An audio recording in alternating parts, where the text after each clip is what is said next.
Bueno, ya sabéis que vamos a hablar de los 12 trabajos de Hércules, que al principio fueron 10. Claro, ¿cómo llegó a tener que hacer esos trabajos? Porque Hércules vivía al hombre tranquilamente, ¿no? Bueno, pues resulta que no, que tranquilo no estuvo nunca. Para empezar, Hércules era hijo bastardo de Zeus. Tuvo muchos, esto no es ninguna cosa extraordinaria, ¿vale? Pero claro, es que llegó un momento que la mujer de Zeus ya se hartó un poquito de tanto cuerno.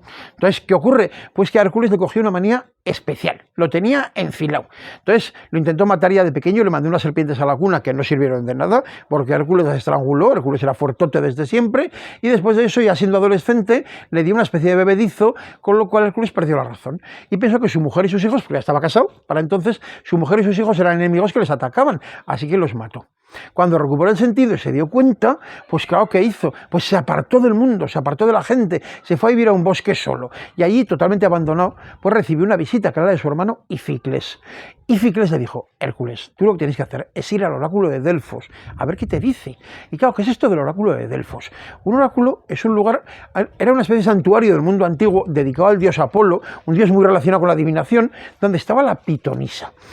Apolo había matado una gran serpiente, una pitón, de ahí lo de pitonisa, que era una sacerdotisa de Apolo. Pero es que la sacerdotisa de Apolo, en este caso, tenía poderes adivinatorios, porque ella estaba junto a un lugar muy especial. Estaba en el ónfalos, o sea, una grita que había en el suelo que se consideraba el ombligo del mundo. Por ahí salían los vapores, entonces la pitonisa se colocaba un poquillo, la verdad, entonces claro, decía cosas que aparentemente no tenían ningún sentido, pero había que intentar adivinar qué era aquello. Entonces claro, la gente muchas veces se volvía a su casa pues con el run run, intentando entender lo que había dicho la pitonisa y no lo conseguían. Pero al cabo de los años pasaba algo y siempre había alguien, algún espabilado de estos que nunca faltan, que decía: esto dijo la pitonisa, y no nos dimos cuenta, no lo supimos ver en aquel momento.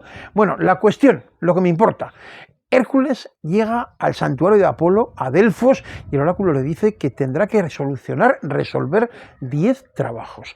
10 trabajos, y cada uno de ellos será imposible. Nadie habrá logrado algo así nunca. Y Hércules tiene que hacer nada menos que 10. El caso es que Hera, la diosa Hera, que era la que estaba detrás de todo esto, ha nombrado un intermediario, que es Euristeo, rey de Micenas, y Euristeo va a ser el que está en contacto con Hércules. Y el primer trabajo que le encarga es matar al león de Nemea y arrancarle la piel. Y diréis: hombre, matar a un león, para mí, imposible, pero para Hércules, un gatico, ¿no? Pues no, porque era el león de Nemea, era un león muy especial. Os cuento un poco. El león de Nemea había nacido de la luna se había quedado embarazada seguramente de Zeus. Entonces, claro, era otro bastardo de Zeus, o sea, hermanastro de Hércules. El caso es que el león, bueno, el parto ya fue tremendo y lo que salió fue algo monstruoso. Entonces, el león se fue a esta zona del sur de Grecia, a la península del Peloponeso, que es donde está Nemea. Entonces, allí dejó todo absolutamente devastado. Salía por las noches y arrasaba con todo lo que se encontraba. Cuando llegó Hércules, prácticamente ahí ya no vivía nadie, porque habían huido todos del león. Entonces, él decidió enfrentarse, pero oye, ni con flechas, ni con lanzas, ni con la clava, que es esa especie de porra que lleva, que parece que se la roba a los sotabastos. Bueno, ni con la clava, ni con nada. Hasta que Hércules, que era fuertote, dijo: mira, león, hasta que llegó la broma, se ha acabado el cachondeo, te voy a estrangular. Entonces lo cogió aquí debajo del brazo y cuando el león estaba pues medio ahogado, pero no conseguía ahogarlo del todo, pues le metió el brazo por la boca hasta la garganta. Y ahí el león murió. Pero no valía con que muriera, ¿no? ¿Os acordáis que tenía que hacer algo más? Le tenía que arrancar la piel. Él se había dado cuenta ya que la piel era increíblemente dura, porque ni las flechas atravesaban, ni la lanza, ni nada. Entonces, ¿qué podía hacer? No tenía ni idea, pero ni idea, estaba desesperado. Hasta que pasó por ahí Atenea. Atenea, la diosa de la inteligencia, de muchas cosas más, no se acababa de llevar bien con Hera, la mujer de Zeus. Tenían rencillas viejas, cosas que habían pasado hacía mucho tiempo. Bueno, si conocéis la historia de la manzana de discordia, pues tiene que ver con todo eso. Y si no la conocéis, pues ved este vídeo que hay aquí en la esquina y lo entenderéis. La cuestión es que a Atenea no le importaba pues vengarse un poquillo de Hera, una cosa menor, pero vamos, vengarse. Entonces le dijo a Hércules: Hércules, tú lo que tienes que hacer es espabilar un poco, hijo mío, pues es que más vale maña que fuerza. Entonces date cuenta que si la piel del león no hay forma de cortarla, igual la única manera de cortarla es con el propio león, con las uñas, tonto. Total, que con las uñas efectivamente la pudo cortar. Y Hércules se presentó ante Euristeo con la piel y le dijo: pues nada, que ya está el primer trabajo. Y Euristeo le dijo: muy bien, ya veo que traes la piel. ¿Pero cómo lo has conseguido? Tú reflexiona un poco, Hércules, vete al rincón de pensar. No ha hecho trampa. Que yo sé que ha hecho trampa, que yo lo veo todo. Que es que eras entera de todo. Así que como has hecho trampa, en vez de 10 trabajos, 12 te vas a enterar. Y sigue así, tú sigues así, que ya verás cómo acabamos. Tendrás que hacer 200. Bueno, la cuestión es que a partir de aquel momento, la piel del león de Nemea fue uno de los atributos de Hércules. Todo el mundo le identificaba por eso. Entonces, de hecho, él lo llevaba como si fuera una armadura. Si miréis cualquier representación suya, muchas veces lleva la cabeza del león encima de su cabeza, como si fuera el casco, lleva la piel colgándole por la espalda y a veces las patas anudadas aquí delante para que no se le caiga. Entonces funciona como una armadura, ni más ni menos. Entonces es uno de sus atributos, el principal, el que nadie podía confundir. Pero ¿qué ocurre? Vamos a ver una imagen de Hércules matando al león. Y vamos a ver una imagen que a lo mejor no esperaríais, porque es de Zurbarán. Claro, cuando pensamos en Zurbarán, ¿qué imaginamos? Imaginamos monjes, historias relacionadas con monjes, santos, santas vestidas casi como si fueran señoras sevillanas del siglo XVII, pero hombre, mitología igual no tanto. Los trabajos de Hércules desde luego no, pero es que ¿para dónde se hicieron esos trabajos? Pues para un lugar muy especial también, que es el Salón de Reinos.